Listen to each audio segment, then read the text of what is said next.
Esto es 10 contra 1. Muy buenas noches, Diego, David. Buenas noches. Buenas noches. ¿Qué tal? Y como no, aquí nuestro colaborador estrella también, Ramón. ¿Qué tal? Hola, buenas noches. Estás hojeando el libro fantástico, ¿eh? ¿Cómo te estás quedando? ¿Cómo te estás quedando? Pesa 1,5 kilos pesa el libro. Tengo una luxación ya en el codo. La verdad que está lleno de páginas y de letras. Como no podía ser de otra manera, ¿no? Un libro... No, pero la verdad que tiene... No sé... Tiene un volumen, tiene un peso especial. O sea, pesa más que otro libro. No sé por qué. Bueno, pues como hemos avisado, hoy vamos a hablar de Silencios de Pánico y sobre todo... a mí me hace... Nada más empezar el libro, me gusta que ya declaráis que es una propuesta directa de Luigi Cozzi. O sea, ¿podéis explicar cómo fue todo esto? Porque si realmente... Bueno, Luigi estuvo en el Festival de Sitges en el 2012, ¿no? Si no recuerdo, o 2011. 2011, sí. Y nada, bueno, charlando con él un poco sobre cine, sobre el cine fantástico y terror español, etcétera, nos comentaba el hecho de que en Italia no había ninguna publicación relacionada con el cine fantástico y terror español, al margen de algún libro muy concreto sobre Jesús Franco y Jacinto Molina, poquito más. Y bueno, nos hizo esa proposición una vez en Italia, una vez volvió a su ciudad natal, a Roma. Un buen día recibimos un email con la proposición de que él estaba dispuesto a publicar un libro sobre la historia del cine fantástico y terror español, editarlo en Italia, lógicamente en italiano. Bueno, David y yo nos planteamos un poco la idea, qué hacer, cómo afrontarlo, y nos pusimos manos a la obra tranquilamente, finalizando el 2012, ¿no? ¿O no? Fue el 2011, ahora que pienso. Sí, fue 2011, finalizando más o menos, y empezamos a hacer un poco lo que son las pautas que queríamos ambos para más que nada enfocar el libro para el mercado italiano, porque en principio la propuesta era exclusivamente para editarlo en Italia. Y luego con el tiempo pues nos salió la editorial Tyrannosaurus, que la ha querido editar aquí en España porque vio que el trabajo era muy interesante.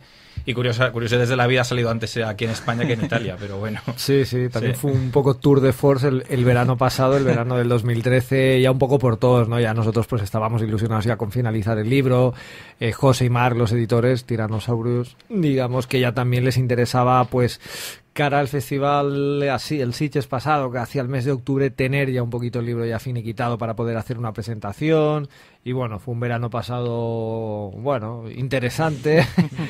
Pero sí, finalmente lo que acaba de decir David, ha salido antes la edición española que la italiana. La italiana, si todo va bien, este verano o septiembre a muy tardar saldrá ya también editado en Italia, de manos de Luigi con Profondo Rosso.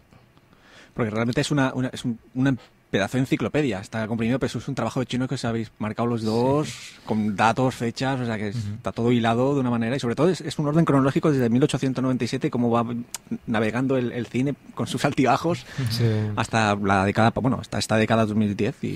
Bueno, a ver, yo como digo, son 3 libros en uno, ¿no? Muchas veces lo comento esto, porque bueno, el libro está estructurado en 3 partes. La primera parte es lo que has comentado, la historia del cine fantástico cronológicamente hablando, ¿no? Con diferentes artículos desde el cine mudo hasta el año 2010 de la actualidad, cine contemporáneo, pasando todas las propuestas que han hecho los profesionales del cine fantástico y tal.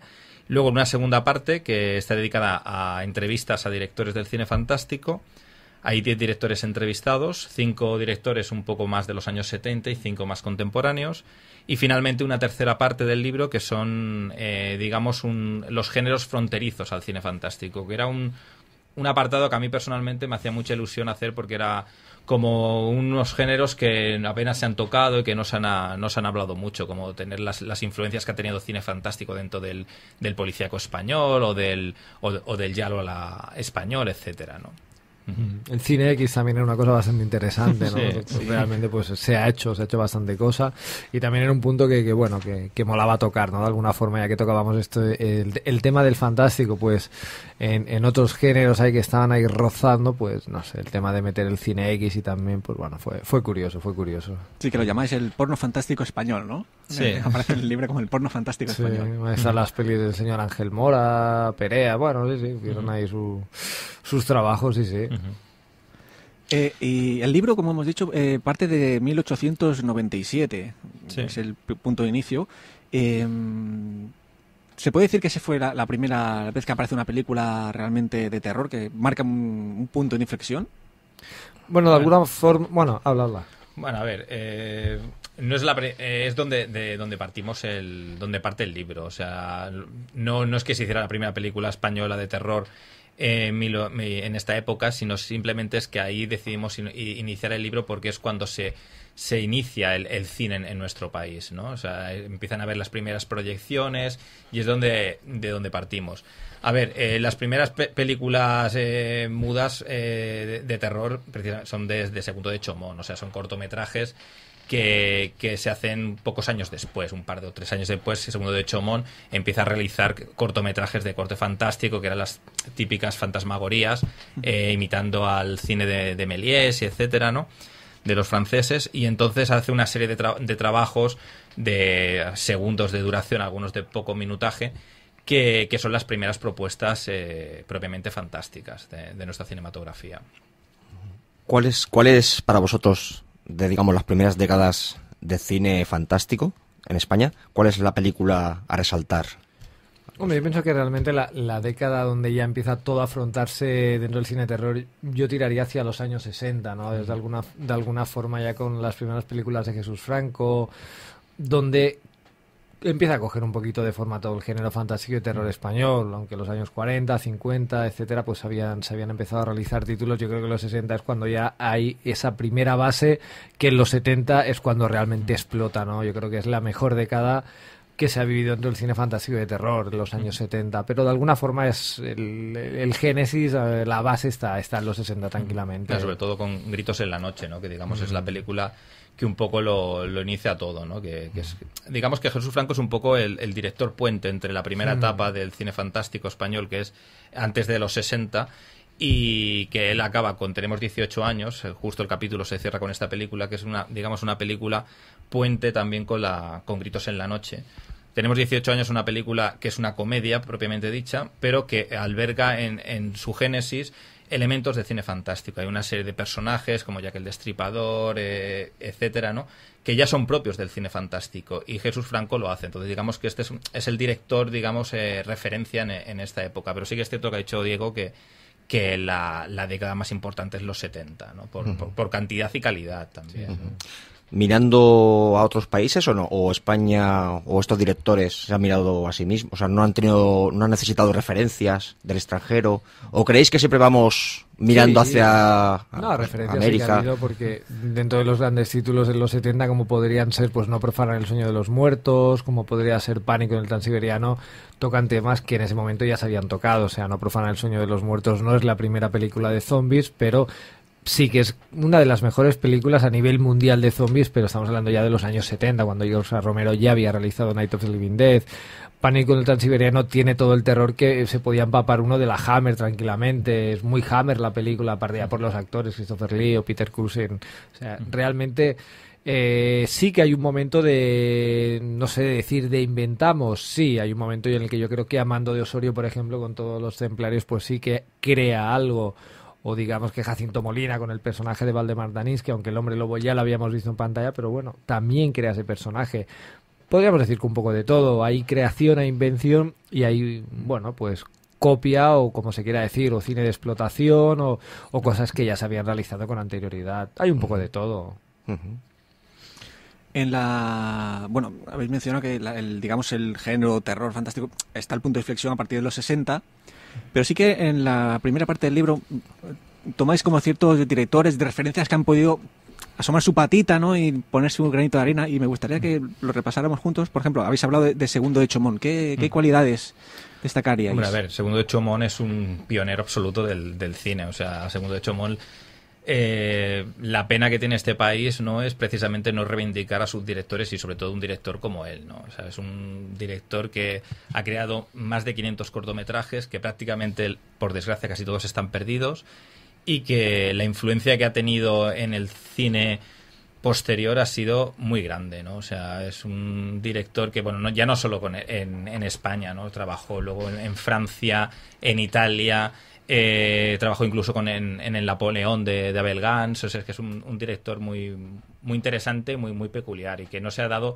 la reivindicación necesaria, ¿no? Luego también aparece un tipo que yo realmente desconocía, que es Nemesio Manuel Sobrevila Sarachu. Sí, Nemesio Manuel Sobrevila. Bueno, este es un director que bastante peculiar, ¿no? Porque es un director extraño, ¿no? Que apenas hizo películas, ¿no? Porque, bueno, estuvo un poco... casi todas sus películas fueron muy controvertidas y es el director del Sexto Sentido y en Madrid en el año 2000. Estas son, digamos, sus dos películas más importantes y que precisamente no tuvieron ningún éxito, ¿no?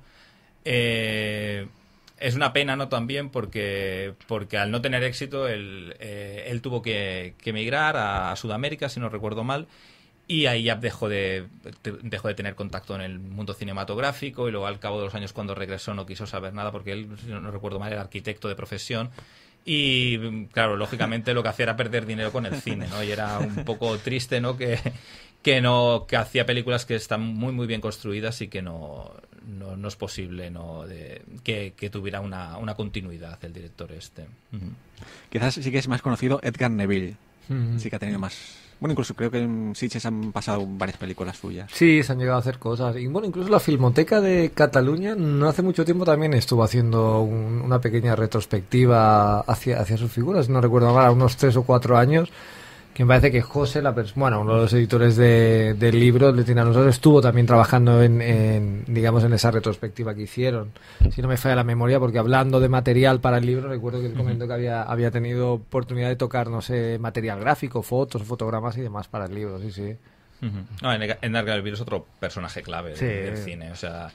es una personalidad poliédrica totalmente. Estuvo en Estados Unidos codeándose con las clases altas de Hollywood, digámoslo así, ¿no? Con Douglas Fairbanks, etcétera, ¿no? Y vino aquí queriendo proponer una serie de películas influenciadas también por el cine europeo. Por ejemplo, con Max Ophuls le influenció bastante, ¿no? Y la verdad es que, sobre todo, la más conocida es La Torre de los Siete Jorobados, ¿no? Digamos que es su película más conocida mundialmente y que es una película interesantísima en la medida en de que crea un Madrid subterráneo, oscuro, totalmente carnavalesco, delirante, y que te hace la gran idea que tiene de crear una torre invertida, ¿no? Una torre que no sube, sino que desciende, ¿no? por el subsuelo madrileño. Y nada, es otro personaje que creo que habría que reivindicar. Y una de las ediciones más bonitas que se han hecho en este país a nivel de DVD. Que sacaron la de la película La Torre de los Siete Jorobados, se ha salido editada aquí. Salió hace unos 3 o 4 años, no sé si está descatalogada, pero realmente yo creo que... Bueno, se llevó un premio europeo a la mejor edición en DVD de aquel año, con un libreto, pero muy, muy, muy tocho, o sea, un señor libreto, algo poco habitual en este país, en las ediciones en DVD, la película remasterizada, o sea, hicieron un trabajo versus muy, muy bueno alrededor de esta película. O sea que no sé si es fácil todavía de verlo, hace ya mucho tiempo que no lo veo, no sé si estará ya descatalogado. Yo diría que está descatalogada, pues no me suena de... Sí, supongo que también la edición, debido a los costes, no tuvo que ser una edición muy, muy grande, pero es muy buena edición, la verdad. ¿Y Edgar Neville podría ser el equivalente madrileño a los primeros seriales barceloneses que también trataban un poco de temas así? Bueno, no. ¿O no tiene nada que ver? No. A ver, su mundo es totalmente diferente. A los seriales barceloneses que hablamos también en los libros son 25 años antes de que, más o menos aproximadamente, de que Neville empezara a hacer películas, ¿no? Bueno, o como mínimo sus películas más importantes. Los seriales que se hacían aquí en Barcelona eran más bien influenciados por el cine francés, por los seriales franceses de Fantomas, toda esta serie de seriales folletinescos. Y Edgar Neville sí que tenía un toque folletinesco, es verdad, en sus películas, pero no tan rocambolesco, digamos, ¿no? Iba más directo al grano, más clásico, ¿no? Sí, no pretendía alargar el tema del serial como... con situaciones un poco absurdas incluso en algunos momentos, sino que proponía una trama concreta, a veces detectivesca, a veces sentimental, a veces cómica, pero siempre muy concreta.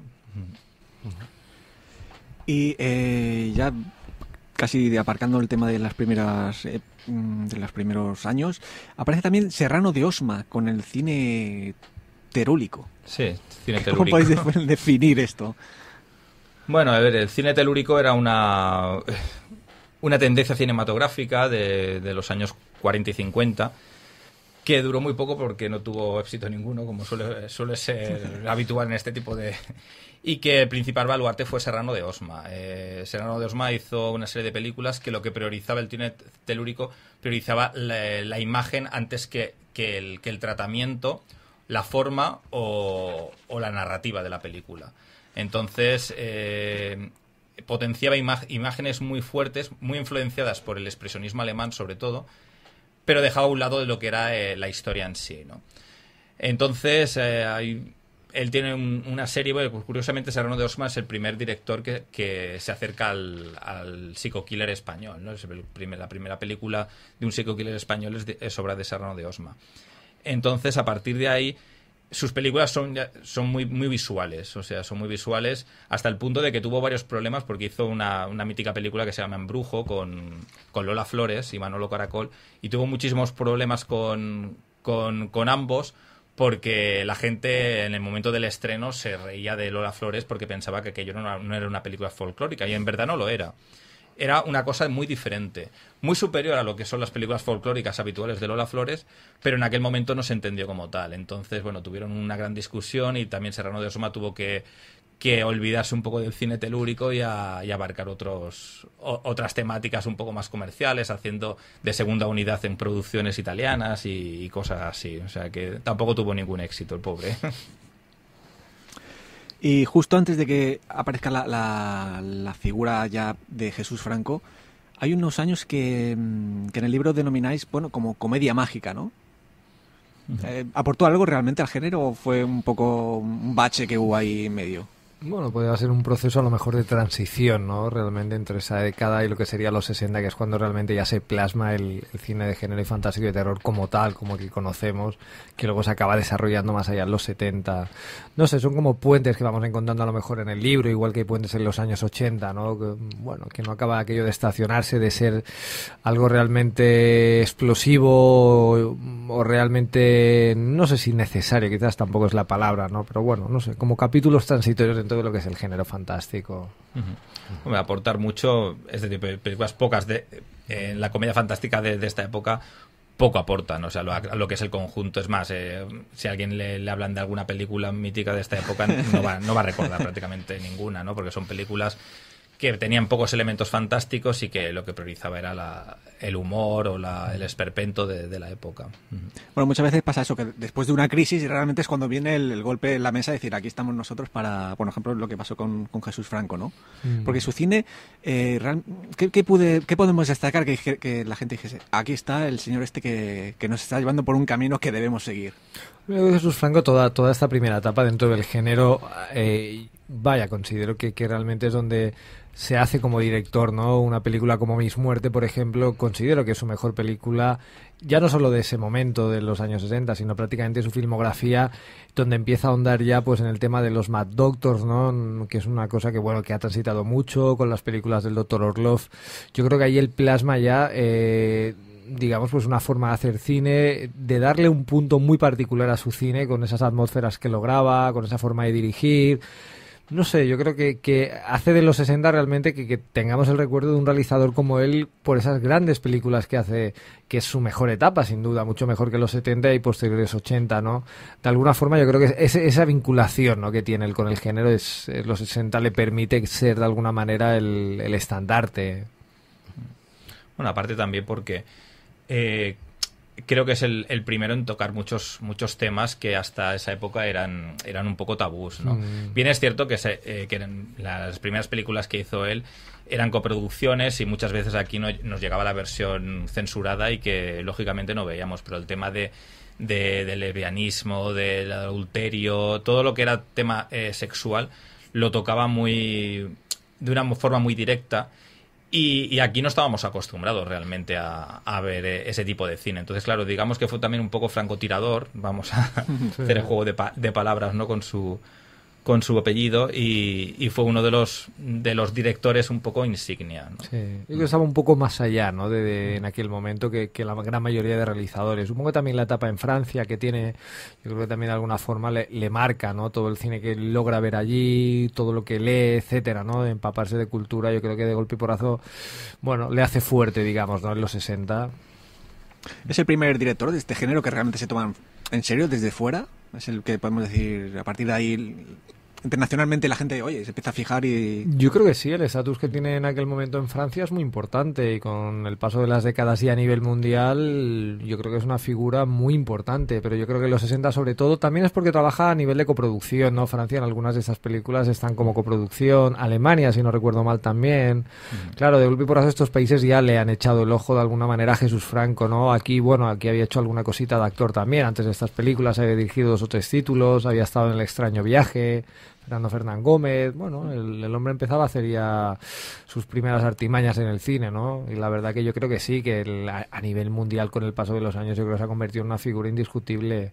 Y los 60, bueno, aquí supongo yo, pues en aquel momento le costaría arrancar probablemente con sus 1001 problemas con la censura, ¿no? Y más a él que la sufrió y de verdad. Pero sí, de alguna manera es un estandarte a nivel mundial. Y luego tras él ya... Chicho Ibáñez Serrador y Jacinto Molina Polnaski. Bueno, Chicho en aquella época ya estaría haciendo la serie, ¿no? Los años 60. Estaba... Bueno, Chicho había estado anteriormente en Argentina y en Sudamérica haciendo obras maestras del terror y en varias series más allí. Y aquí vino directamente a hacer pues Historias para no dormir y luego posteriormente, debido al éxito de Historias para no dormir, empezó a hacer sus 2 películas, ¿no? Que son dos piezas maestras de nuestro cine, o sea, ya no solo fantástico, sino del cine general. O sea. Que eso es una pena, ¿no? Que realmente solo haya tenido 2 películas, aparte toda la serie que ha hecho y todo el trabajo televisivo, pero solo 2 películas que son 2 obras maestras que, vamos... Hombre, yo creo que el hecho de encontrarse a gusto en la televisión, yo creo que fue un poco lo que le inclinó en esa balanza, ¿no? De que de golpe y porrazo en televisión se hace muy fuerte, es una persona muy necesaria en los primeros años de la televisión en España, logra llevar a cabo todos los proyectos que se propone, tiene un respaldo muy grande y supongo que eso es lo que, en esa balanza que he citado hace un momento, es lo que pesa y bueno, pues se declina más por la televisión hasta acabar haciendo una cosa como el 1, 2, 3, que vamos, que aquello fue el éxito. Sí, es una pena que no se dedicara más al cine porque lo que decía David ahora mismo, las 2 películas suyas son increíbles, igual que muchos de los capítulos de Historias para no dormir, realmente son magníficos. Pero bueno, mira, supongo que en aquel momento le cogió la televisión, se agarró bien a ella y no la soltó, vamos, hasta los años 90, ¿no? Prácticamente, cuando se desvincula de televisión. Sí. Bueno, hizo, aparte de esas 2 pelis, ¿qué digo lo de televisión? Él sí que dirigió un capítulo ya en el 2000 de lo de películas para no dormir de Filmax. Hizo uno de los episodios él. Pero bueno, ya supongo que con sus problemas, ya enfermedad y demás, bueno, ya no, lógicamente no era lo mismo ya.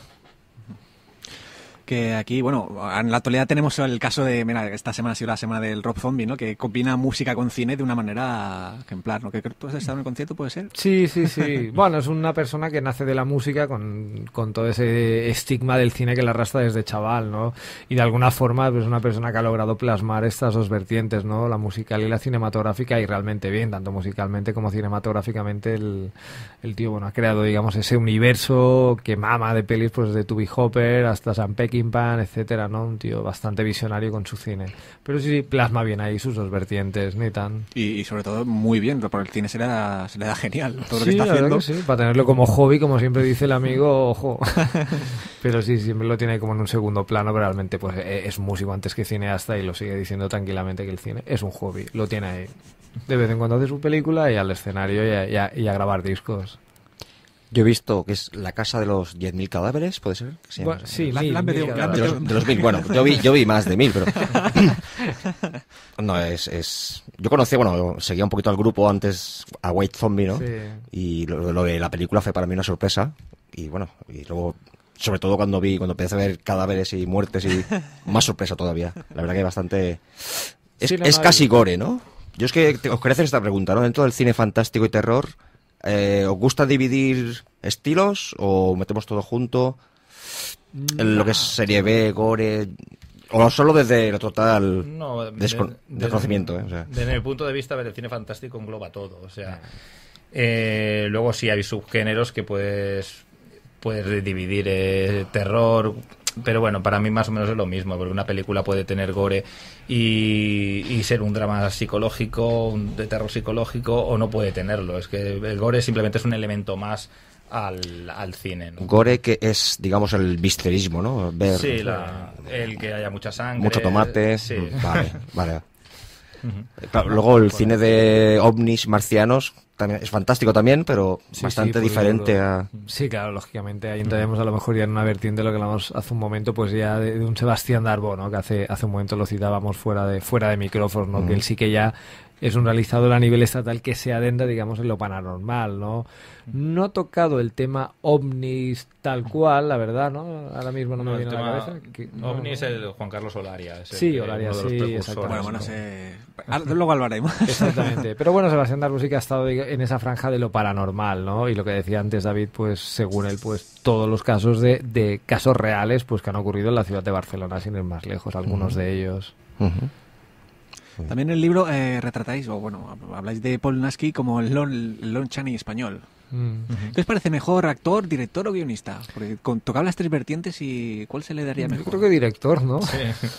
Yo creo que los mejores frutos los ha tenido en la dirección. O sea, como actor podía ser a lo mejor un poco limitado, ¿no? Un poco acartonado su rostro, vamos a decirlo así, Sí, ¿no? sí. Pero como director sí que te planteaba historias bastante interesantes, ¿no? Como son El huerto del francés, El caminante, Inquisición, etcétera, ¿no? Entonces hay una serie de películas de él que precisamente también son, curiosamente, las que mejor interpreta, ¿no? O sea, que va un poco unido, ¿no? Yo creo que cuando se sentía a gusto con la historia y que él trabajaba más o menos a gusto, pues entonces sacaba lo mejor de sí mismo. Hombre, sí que realmente como luchador probablemente podría ser casi el único, ¿no? El esfuerzo desde finales de los años 60, cuando ya se introduce en el cine, hasta el día antes de morir, la verdad, porque el hombre, estando ya mal, no dijo nunca que no a ponerse delante de una cámara. Yo creo que eso sí que lo hace, digamos, diferente al resto. Esa lucha constante por el género, con los problemas que le conllevaron a nivel económico, que fueron muy grandes en los 80 y en los 90. Pero bueno, no sé, nunca dejó de luchar por el fantástico, y eso lo hace muy bonito, la verdad. Ahora sí, también opino igual que David, que aun gustándome muchísimo tanto su vertiente de Valdemar, tanto películas, pues no sé, como Latidos de pánico, etcétera, sí que pienso que también como director sacó su mejor yo interior, ¿no? A la hora de ponerse delante de la cámara y detrás, sí. Ya en los 70 nace la productora Profilmes. ¿Fue ya la quinta marcha para darle más velocidad al cine de fantástico aquí en España? Fue importante realmente. Sí, a ver, tuvo su importancia, y sobre todo de vistas internacionales, ¿no? Porque Profilmes apostaba mucho también por la doble versión. Casi la gran mayoría de las producciones de Profilmes tenían una versión para el mercado español y otra con desnudos, ¿no? Con más desnudos para el internacional. Entonces fuera sí que es cierto que es posible que tuviera más repercusión en ese momento como productora española, ¿no? Como, digamos, una productora específicamente de género fantástico. Pero bueno, a nivel de películas, en realidad, a mí me parece que no tanto, porque hay una serie de películas, tanto anteriores como posteriores, que me parecen más importantes que las que produjo Profilmes, ¿no? Sí. Pero bueno, ahí ha quedado, o sea, como experiencia pues muy positiva en el tema este, ¿no? De que haya una productora española que apueste firmemente por el fantástico, ¿no? Como luego haría años más tarde Fantastic Factory, pero que claro, aquí en España apenas han habido casos de estos. No, realmente sí que es verdad que las películas importantes, lo que decía David ahora mismo, no fue su fuerte. Hicieron muchas películas, pues sí, desde La noche de las gaviotas, La rebelión de las muertas, Exorcismo, que en su mayoría exploitations puros y duros y chulas, realmente pelis que a día de hoy las puedes ver y disfrutarlas. Pero sí que es verdad que un título, digamos, potente, bueno, quizás El espanto surge de la tumba, ¿no? Sí, seguramente sea la película más interesante, ¿no? Pero que tampoco no es una película que sobresalga especialmente de la media que se hacía en aquella época. También venían de un cine muy diferente, ¿no? Las producciones que hacían antes no tenían nada que ver con el fantástico, eran un poco más cine de autor, digamos, y claro, vinieron aquí simplemente para hacer dinero, o sea, por un tema económico, porque el tema del terror funcionaba y sabían cómo explotarlo. Eran producciones económicas. Cogieron en exclusiva a Paul Naschy, como lo hicieron un contrato en exclusiva para hacer sus películas, porque era un actor que internacionalmente tenía su proyección, y simplemente se dedicaron a eso, a explotar al máximo lo que pudieron el filón. Eso a la vez se nota en las producciones, porque hay producciones de ellas que sí que se nota que son de muy bajo presupuesto, más de lo que era habitual en la época. Sí. No, y aparte películas a la carrera, como por ejemplo ha explicado en alguna ocasión José Ulloa, ¿no? Con El refugio del miedo, ¿no? De que tienes este dinero, no te pases, tienes este tiempo y no te pases, en plan, vale, o sea... O Klimovsky, que era una persona que hacía las películas en 2 días, ¿no? Debido en parte a las presiones que sufriría por los productores, Profilme sería copiar el formato de Hammer que había allí en Inglaterra y hacerlo un poco más a la brava. A la española. Bueno, se le llamó la Hammer catalana, ¿no? Sí. Pero yo, para mí, de punto de vista, no tiene nada que ver. O sea, con la Hammer, ni con el concepto siquiera. Hammer, las películas estaban muchísimo más cuidadas que lo que era Profilmes. O sea, es que para mí no... Está muy alejado, es un polo del otro. O sea, desde a nivel interpretativo, financiando, o sea, unos presupuestos muchísimos más elevados. Sí, el tema de ambientación, decorados, o sea, es que se notaban, ahí se percibían las carencias cuando ves una película de Profilmes. O sea, la que ha citado Diego, por ejemplo, El refugio del miedo, que también es una de las mejores películas, por cierto, a mí me gusta bastante, pero es un solo decorado, todo pasa en una casa. Son películas que se intentaban abaratar costes al máximo para que fueran, o sea, 4 actores contados o 5 actores y ya está, ¿no? O sea, todo diálogos porque era una cosa que era barata. O sea, era barata. Sí. Bueno, el caso del refugio del miedo, que ha citado David, José Ulloa tiene que ir solo a Estados Unidos, sin una cámara siquiera, a rodar unos planos para la película.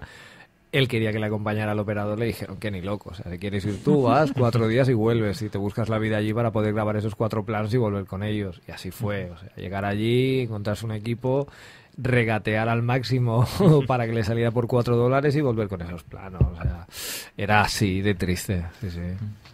Lo que sí, en los 70 sí que aparecen figuras como León Klimovsky, Amando Osorio, José Ramón Larraz. ¿Qué podéis destacar de estos tres? Sobre todo José Ramón Larraz, que fue como muy ninguneado ahí, lo dejaron, estaba como muy apartado, ¿no? Bueno, José Ramón Larraz también, lo que pasa que sus pelis más importantes de alguna forma no eran ni siquiera producciones españolas, son películas que él rueda en Inglaterra. Él llega aquí a posterior, pero películas como Las hijas de Drácula, por ejemplo, son producciones puramente inglesas, y aquí él está ubicado allí, él vive allí, trabaja allí. Aquí va viniendo de vez en cuando, realiza alguna peli, pero bueno, sus títulos insignia son todos ingleses.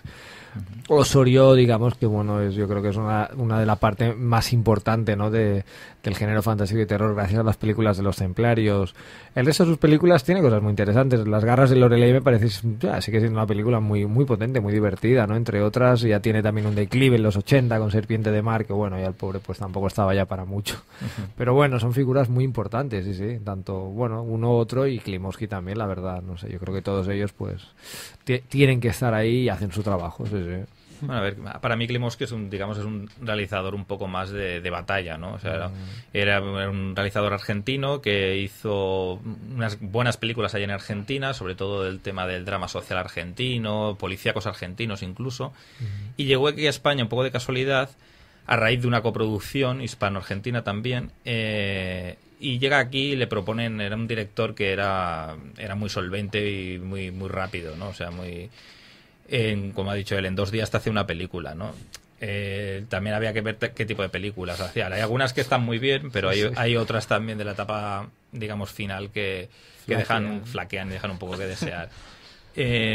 Larraz, a mí me parece Larraz un personaje entrañable y un director también que por circunstancias de la vida, pues... Porque él era fotógrafo de modas y era dibujante, y entonces estuvo viviendo muchos años en Francia, en Bélgica e Inglaterra. Entonces allí empezó a hacer cine. También un poco como Rob Zombie, un poco como hobby, ¿no? Porque se lo tomó como un hobby la primera película, pero funcionó muy bien. Y entonces a partir de ahí, pues... siguió su carrera en Inglaterra, y allí tiene sus mejores películas. Y es una pena que aquí no lo hubiéramos tenido, ¿no? Porque... hubieran sido películas íntegramente españolas, y que creo que hubieran funcionado bastante bien, ¿no? Porque la verdad es que son muy interesantes las hijas de Drácula, Síntomas, etcétera. Aquí la única que tiene, me ha venido a la cabeza, es La muerte incierta, así que es la única película de aquella primera etapa que sí que es producción, creo, netamente española, si no me falla la memoria. Sí. Es la primera que hace en suelo español, pero creo que luego vuelve a marcharse, si no lo Sí, recuerdo luego vuelve a mal. marcharse y luego vuelve al poco tiempo, empieza a hacer Emma Puertas Oscuras y alguna película más. Pero ya no es lo mismo, o sea, ya empieza a bajar un poco el nivel, se adentra un poco más en el cine erótico, era la época de la transición, del cine S. José Frade lo contrata para explotar el filón del cine S, y lo que hace acaba haciendo comedias con los morancos y películas y películas así un poco de tercera fila, pero bueno, ahí para siempre nos queda Las hijas de Drácula como película suya mítica. Película que fue presentada en Sitges. Con él, vino él, hace 3 años, un premio. Hace 3 años, creo. Y 5 también. Sí, 2009 o 2008, si no me falla la memoria. Sí, hace un poquito más. Lo recordaba más cercano. No, está más para atrás. Yo sé que lanzando un poco una lanza, ¿no? A su favor, sí que de esta etapa de Frade, que ahora mismo comentaba David, una peli como Descanse en piezas, que a él no le gustaba. A Jack Taylor, algunas veces que hemos hablado, tampoco le gustaba. A mí me gusta. Está bien, la peli tiene su gracia. Sí, es así como Al filo del hacha, sí que ya era la cosa más escurridiza. Pero bueno, Descansa en piezas tiene su gracia con Jack Taylor. No sé, tenía un reparto curioso. Estaba, ¿cómo se llama? Mike Heatherly también. También, y Patty Shepard también estaba en el reparto. Bueno, tenía su gracia, aun siendo una película ya, pues, bueno, una financiación Frade ya de baja, digamos. Y ahora sí, se ha mencionado antes el nombre de Juan Carlos Solaria, el Ed Wood catalán, con su película Un hombre perseguido por un ovni. El hombre perseguido por un ovni. Sí, ¿Qué podemos decir? Porque yo recuerdo esa película que me dejó bastante descolocado. Sí, es la palabra. Bueno, pues el hombre justamente, como saliendo un momento, bueno, quedándonos en el tema, pero saliendo del libro, justamente hace unas semanas me puso en contacto Tommy del Atelier, que Tommy es el que editó la película en DVD, de que el hombre está buscando proyectar la película, Un hombre perseguido por un ovni. A día de hoy el hombre está ilusionado con poder coger y hacer un buen estreno de la película, mantenerle unas semanas en cine y demás. Y hace breves días me llamó por mediación de Tommy y estuve hablando con él de la película, ¿no? Me decía, no, porque era una película que en aquel momento pues nadie la vio y es una gran película y con todo lo que había detrás y hay que hacer algo. Y el hombre está ahora pues batallando un poco con las salas de cine en Barcelona porque quiere hacer el estreno que parece ser nunca tuvo y con sus respectivas semanas en cartelera.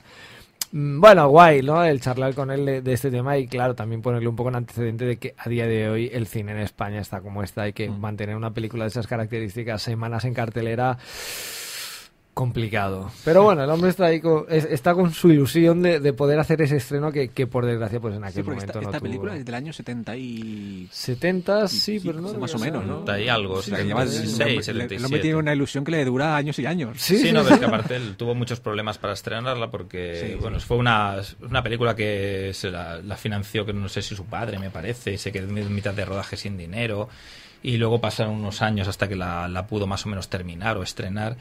Y bueno, es una película de serie Z, ya no ni siquiera de serie B, de serie Z. Es algo y inaudito. Con actores, Lynn Anderson por ahí, que era una actriz de Tarrasa, que era especializada en cine erótico de la época, ¿no? Actores de serie B, de segundo nivel.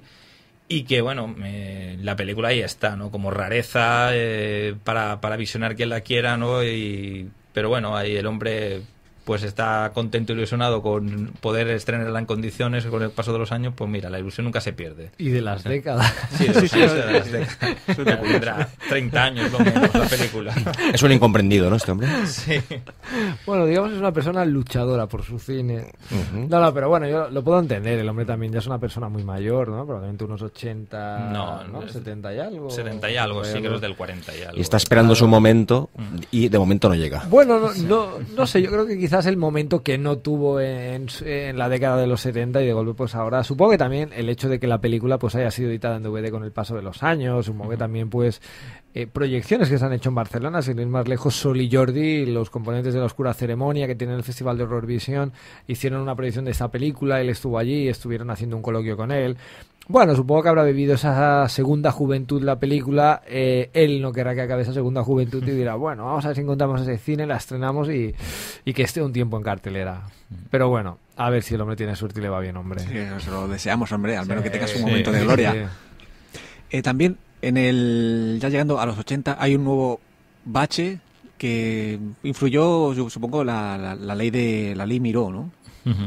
¿Qué podéis decir de este tema? Que hubo ese cambio, ¿no? También de registro. Bueno, más bien en los 80, ¿no? Sí, en los 80.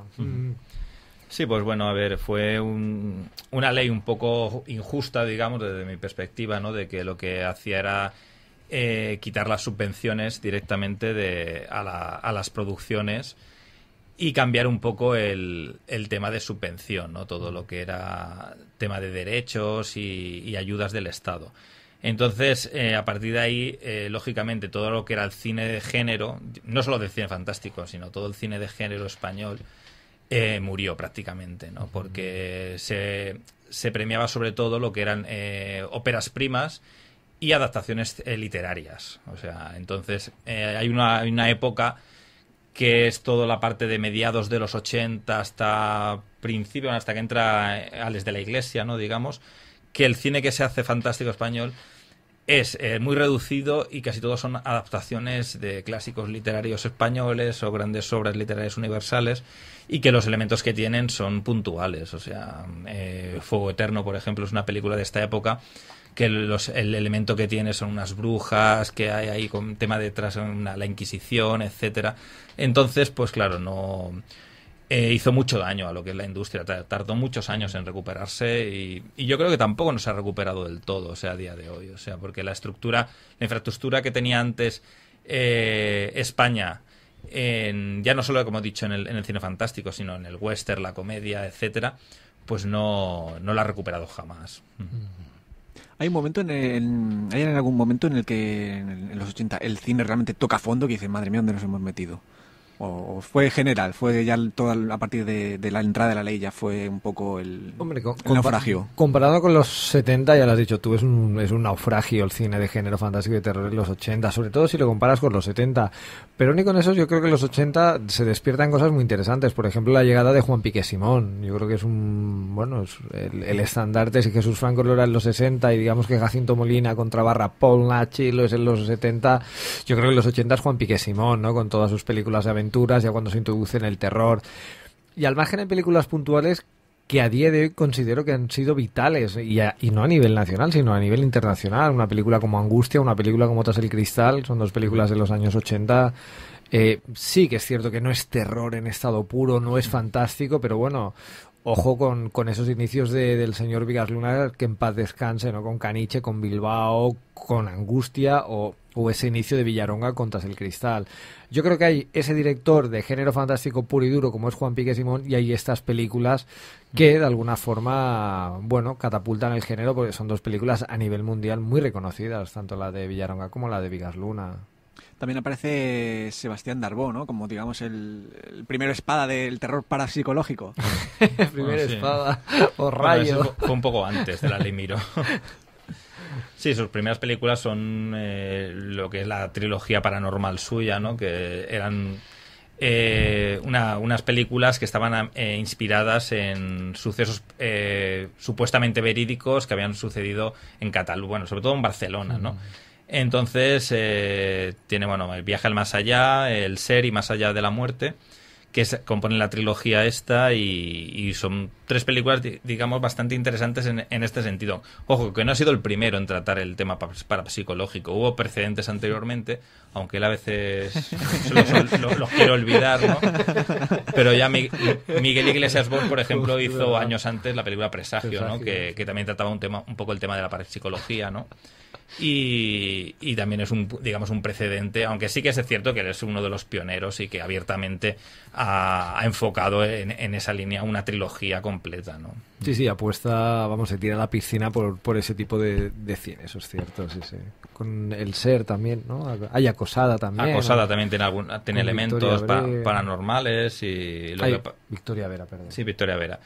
Y luego termina con Cena de Asesinos, que es una película fiasco, ¿no? Digamos, que tuvo multitud de problemas, pero una coproducción hispano-italiana, y que tuvo un montón de problemas con el productor italiano, precisamente porque la película era supuestamente un remake o una adaptación de una serie argentina que se llama El Pulpo Negro, que es una serie muy interesante, protagonizada por Chicho Ibáñez Menta, por Narciso Ibáñez Menta, por el padre de Chicho Ibáñez Serrador.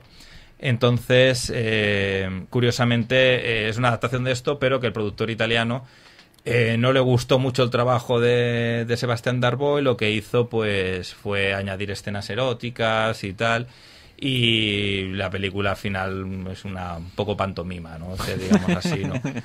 Y claro, a partir de ahí ya tuvo muchos problemas. Luego entró más o menos era la época también de la Ley Miró, y el hombre pues hasta hace poco que ha empezado a hacer documentales y tal no ha vuelto a dirigir, ¿no? No, aparte de los 90 también es una persona que se refugió mucho en televisión también. Estuvo haciendo muchos programas de Misteris de Cataluña, ¿no? Se llamaba, si no me falla la memoria, en los 90, sí. Lo dirigía él, lo realizaba él también. Bueno, también encontró un poco en televisión lo que ya en el cine no encontraba, no veía. La literatura también, porque no sé, creo que ha publicado más de 15 libros, una cosa así, todos relacionados con el tema parapsicológico. Y bueno, yo creo que es una personalidad interesante, pero bueno, ahí ha quedado también. Bueno, y continúa con el Festival Magic. Festival tan importante, es suyo también. Y ahora, curiosamente, el documental sobre el Mystery Fastman, ¿no? También, cierto.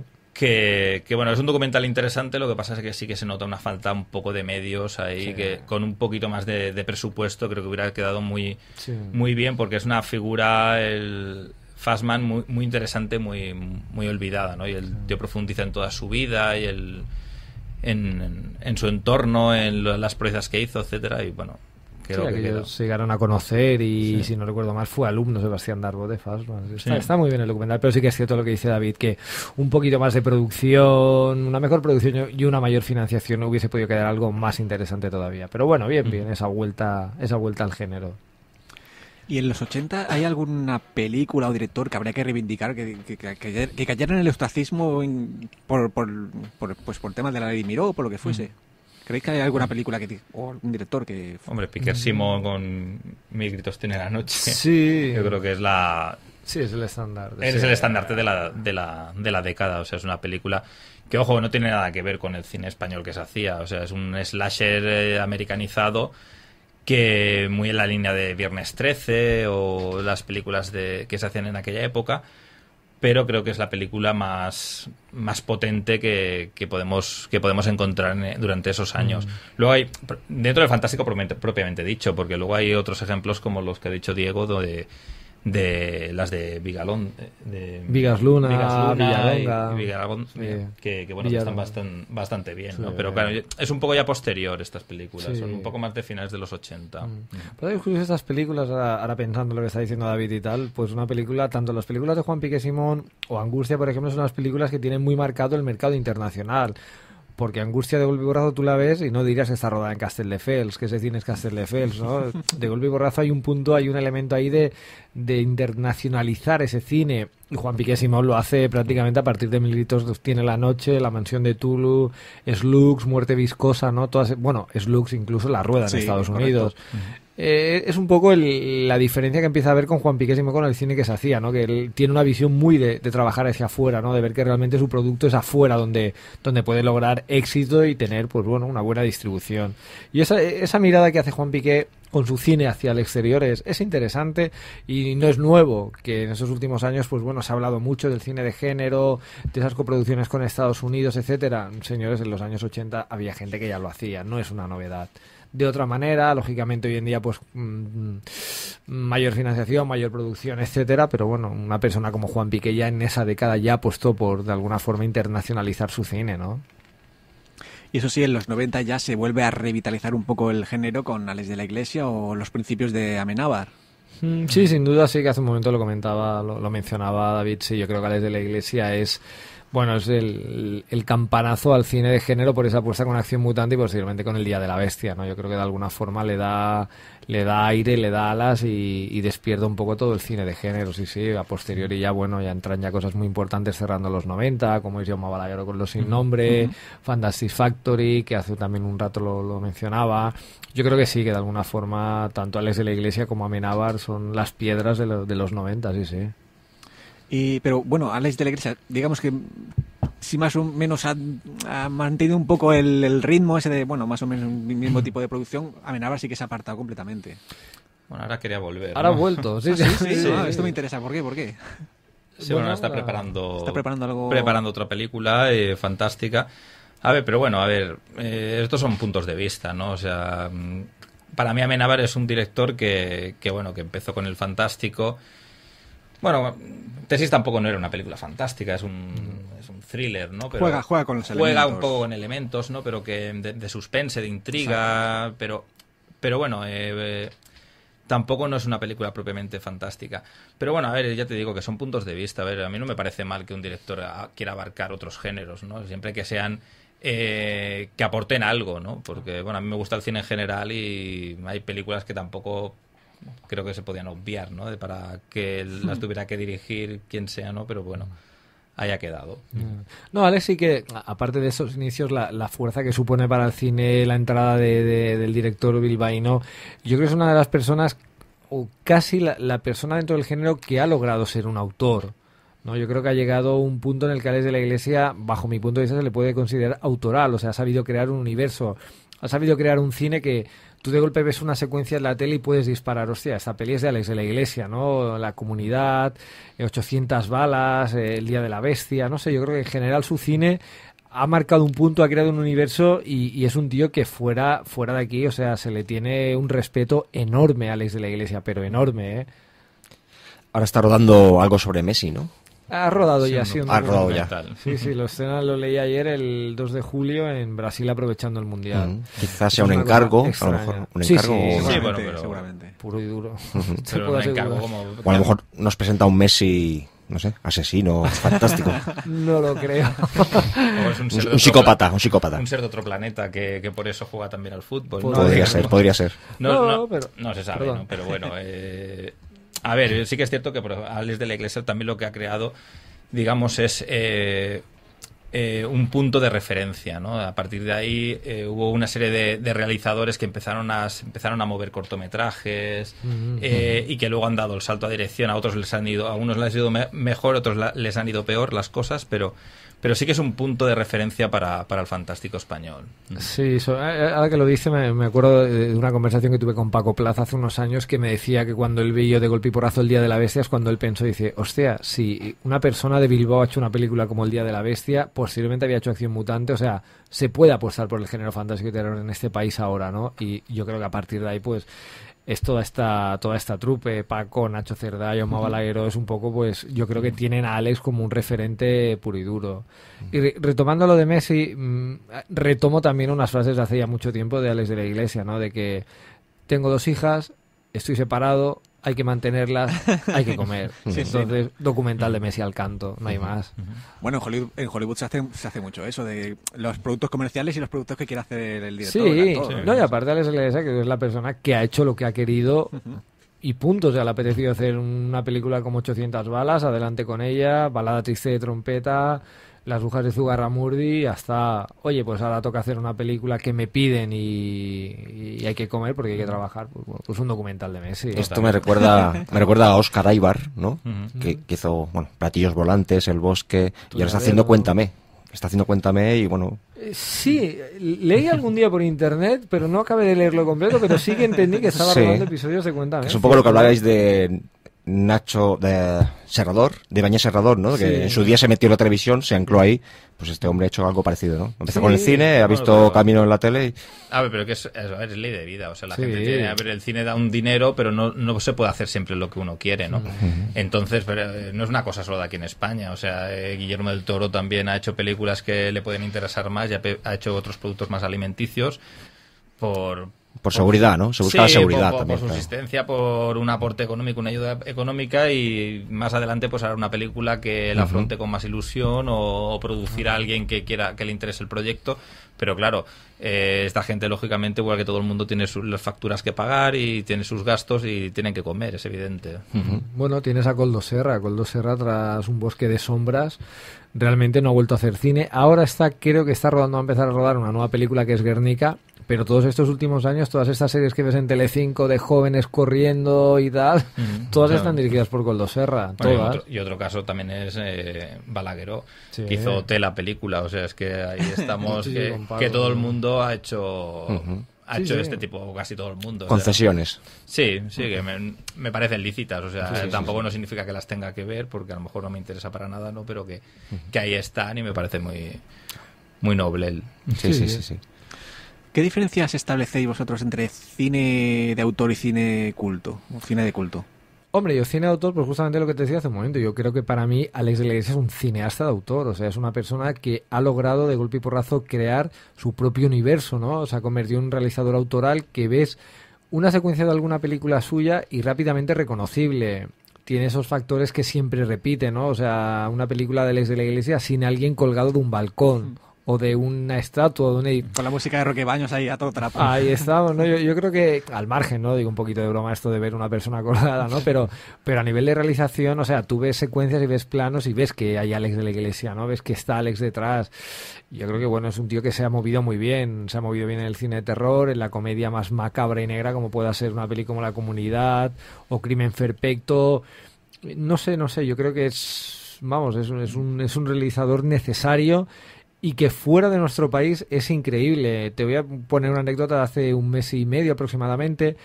Él debería haber estado haciendo uno de los segmentos de ABC's Death, de la segunda parte, que en la primera película estaba dirigido por unos 24 realizadores. Él debía ser uno de los 23 o 24 de la segunda parte. Y hablando en Cannes con el productor, Tim Lee, que es la persona que lleva el festival de Fantastic Fest en Austin, pues estaba, o sea, el pobre estaba dolido, en plan de que habían perdido a Alex debido pues a todo el trabajo que tenía, entre otras cosas por el documental de Messi, ya que había tenido que estar viajando a Argentina, a Barcelona, había parado. Y o sea, para ellos era un palo inmenso el no tener a Alex de la Iglesia con un capítulo de, no sé, 8 minutos, no es más. Y hostia, lo vi al pobre hablando con él y tal, y afectado en parte de, hostia, era nuestra gran apuesta en The Vices of Death 2, cuando tienen 20 y pico directores más de todo el mundo. O sea, la importancia de una persona como Alex de la Iglesia, que Tarantino, yo que no soy muy pro Tarantino, no nos vamos a engañar, pero hostia, una persona que hasta Tarantino ha defendido y premió capa y espada cuando estuvo en Venecia con Balada Triste de Trompeta. Yo creo que el reconocimiento que tiene fuera, por desgracia aquí, pues bueno, no lo tiene, aparte de la mala fama que ha podido ganarse por toda su etapa como cabeza visible de la academia, ¿no? Pero, repito, yo creo que es, vamos, un autor en toda regla y lo lleva demostrando desde el año 92 cuando hizo Acción Mutante.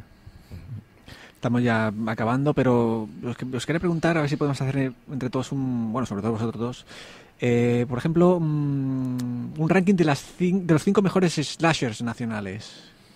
Slashers. O 3, dejémoslos en 3 para ir más rápido. Bueno, Mil gritos tiene la noche. Sin duda. Sin duda, yo creo que si no el primero por ahí anda. Sí, es guay. La central para poner el tono de humor. Yo he de decir que no sé qué es un slash o un slasher. ¿Qué es? Bueno, el slasher es una película de asesinatos, tipo de las típicas películas de adolescentes que van matando a diestro y siniestro un asesino en serie. Sí. Este es el prototipo del slasher, ¿no? Muy sangrientas y con mucho gore, como me has preguntado antes. Y un slasher ahí que está ahí fronterizo con el slasher, el terror y tal, que a mí me encanta, es una película que es Skull Killer, ¿no? Una película que estaba protagonizada por Jacinto Molina, por Paul, y es una peli que se mueve entre el slasher, se mueve entre el género fantástico, ya que hay unas apariciones, Pero esa me parece una de aquellas pelis que me sorprendieron ya, no sé si estábamos cerrando el 90 o empezando el 2000, tuvo estreno en cine y todo, me acuerdo de ir a verla. Y esa me sorprendió, tenía era un slasher, lógicamente, por todo lo que les estaba pasando a estos jóvenes, pero luego, pues bueno, tenía esta parte también fantástica. Yo creo que es, no sé, un título muy, muy curioso, la verdad. Y algún slasher más. Bueno, Tuno Negro a mí me gusta, en parte. ¿Este director acabó desaparecido o no? Sí, bueno, hay una vertiente de realizadores, que esto también podríamos estar un rato hablando, que hacen estas pelis como Tuno Negro, Más de 1000 cámaras velan por tu seguridad, etcétera, que desaparecieron. Y efectivamente, y realmente tampoco es que fueran grandes pelis. A mí el Tuno Negro tiene un punto curioso, aparte la considero atrevida, una película que de golpe se inicia con sexo bastante explícito en una iglesia, algo que no es muy común en el cine español, ¿no? De ser tan explícitos, pero bueno, ¿no? Tiene su punto también Tuno Negro. Un slasher sería también un corto de Jordi Romero, Pinchito Español. Pinchito Español. Pues, por ejemplo, podría ser. Que es el camarero. Podría ser perfectamente un slasher, sí. Ahora que lo mencionas. Lo que pasa es que no es un género realmente que se haya dado. No, aquí en España no se ha dado. Se ha intentado hacer en los últimos años. Bueno, a ver, el slasher que en realidad empieza en Estados Unidos en los 80. Entonces, claro, aquí cuando toca el slasher, se inicia el slasher, aquí en España es cuando el cine fantástico está peor. Entonces, es lo que como lo hemos comentado, que digamos el que más destaca es Mil gritos tiene la noche, y luego las de la Raz, digamos un poco en la época también, las Descansen piezas, sí, y Al filo del hacha. Y Al filo del hacha también son dos slashers un poco de la época, que bueno, ahí se dejan un poco ver. Pero luego no es un género que aquí haya funcionado mucho, se haya hecho muchas películas. En los últimos años un poco más, porque bueno, aprovechando la moda de Scream y todo, a partir de esta película pues se inician una serie de películas un poco en la misma línea, pero tampoco lo que es la sangre y todo esto también desaparece, entonces tampoco no es un slasher porque del todo. ¿Es slasher y Psycho Killer la diferencia es la sangre o hay algún punto de diferencia?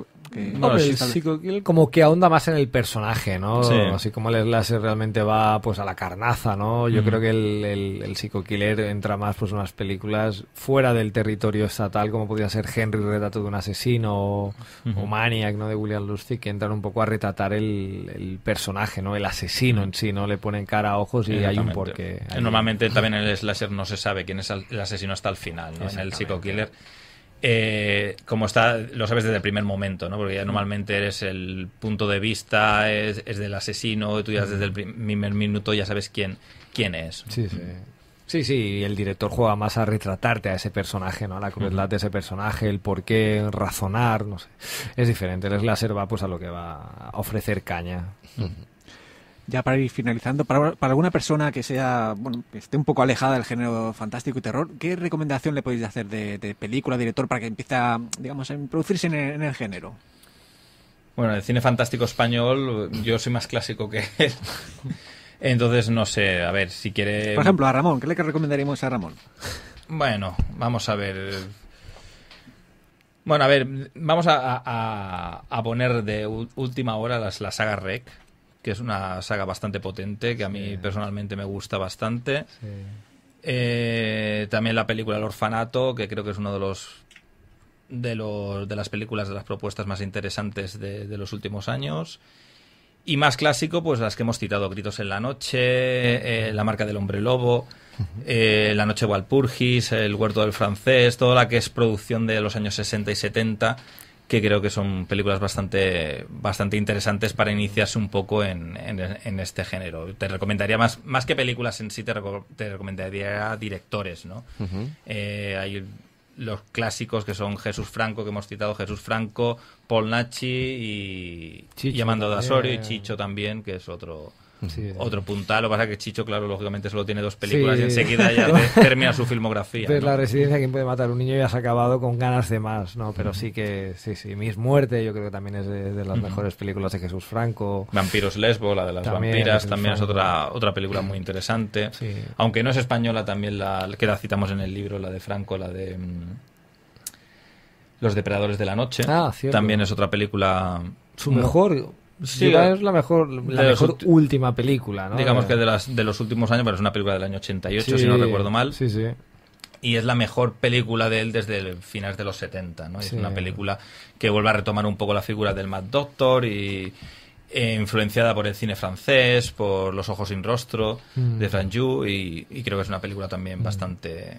Jordi Grau también es un realizador, otro también, no profana El sueño de los muertos, Ceremonia sangrienta, Coto de caza, La siesta, yo creo que también es un realizador muy importante y con películas muy muy buenas. Hay unos cuantos, La Rat Sí, también, que hay una serie de realizadores que son interesantes de por sí. Sí, sí. Estás apuntando, ¿no, Ramón? Sí, todo, mira. Tengo aquí el boli sin tinta. Y ojo que hay una última hornada también muy importante, Sí. ¿no? Comentaba ahora David, Reg, El orfanato, yo creo que Nacho Cerdá con una película como Los abandonados, Nacho Vigalondo con Los cronocrímenes, o sea, yo creo que estamos viviendo una segunda juventud, entre comillas, dentro del cine fantástico y de terror, que es muy, muy Sí, ahora con importante. Open Windows parece que también... Muy buena película también, ¿cierto? La última película de Nacho Vigalondo, sí, sí. No, ahí yo creo que de estos últimos años, del 2000 hacia aquí, los 90 acabaron bien, lo hablamos hace un momento con Jauma, con una película como Los sin nombre, ¿no? Yo creo que el 2000 arranca bien, Fantasy Factory, bueno, está ahí, pero Sí, bueno... Vuelve a pasar un poco como Profilme. Sí, ¿no? Que cierto. se valora la intención, pero el resultado... Es flojo en general, sí, ¿no? Fantasy Se Factory, mira- sí, es flojo. Pero bueno, da pie a que de golpe y porrazo empiezan a aparecer pelis y directores y la cosa vaya más. Es importante también la función de Fantasy Factory en aquel momento. He visto alguna cosita de Chaparra Entertainment, que es el Dani Moreno. Sí. Unos efectos especiales, la verdad, que No, muy no. resultones. Muy... Yo con Dani me estoy muy enfadado de hace mucho tiempo. O sea, si me estás escuchando, Dani... No, yo creo que Dani es una persona que tiene muchísimo talento y lo ha demostrado con 3 o 4 cortometrajes.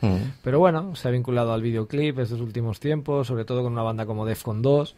Y es una pena porque el tío es muy bueno. Para mí es una persona que tiene mucha traza, es un tío muy fan de la ciencia ficción y ha hecho cosas muy Sí, interesantes. mucho ingenio. O sea, Esto de Amazing Mask, la verdad que es Exactamente, muy la serie. visual, muy Sí, el tío espectacular. es un crack, pero está por otras cosas. El videoclip está. No, realmente lleva una etapa muy muy bestia de hacer videoclips. O sea, ha hecho muchos videoclips. Bueno, está a gusto trabajando ahí. Pues ahí está. Pero es un tío que bien se merece hacer un largometraje ya. Estuve hace unos meses ahí en el Amazing Monsters Festival, en Esplugas de Llobregat, fue hace un par de meses, Sí, hacían que conciertos actuó y Defcon 2 cosas. también. Sí, cierto, y cierto. actuó él con su banda Motor Zombies. Sí, Motor Zombies, cierto. Tiene también su grupo de música, es verdad. Sí, Hizo sí. un pase de cortos y estuvo muy bien, la verdad. Sí, no, el tío es un crack y tiene su fanzine también, no nos olvidemos, Amazing Monsters también tiene un fanzine, sí, sí. El tío es un crack y tiene que hacer una pelilla, pero ahí está. Ramón, ¿alguna última pregunta para Nada, bueno. antes de despedirlos? Más que nada que en el programa de cine que tenemos en esta emisora, ¿no? Hicimos una serie de amigos, o hicimos una cadena de invitados que unos nos presentaban a otros. Empezamos con Francesc Cánovas. Francesc Cánovas nos presentó a Jordi Romero a Dani Moreno a David Muñoz, que ahora está con el Once Upon a Time in Jerusalén. El largo, sí. Eso sí que es gore, ¿no? Eso ya es... No está nada mal. es interesante el Sí, es cortometraje. divertido el Ajá. corto. Y ahora está ahí recaudando dinero para rodar el largo. Sí, están con el crowdfunding, a ver si recuperan, si logran llegar a la cantidad que tienen ahí en mente, que nos dieron unos 35.000 o 45.000 dólares y bueno, poder hacer la peli. Sí. Y nada, recordar a estos amigos del programa, ¿no? Que nos unen un poco a los invitados que tienes tú hoy. Pues recordados quedan. Diego, David, ¿algún último mensaje para los oyentes antes de cerrar el chiringuito?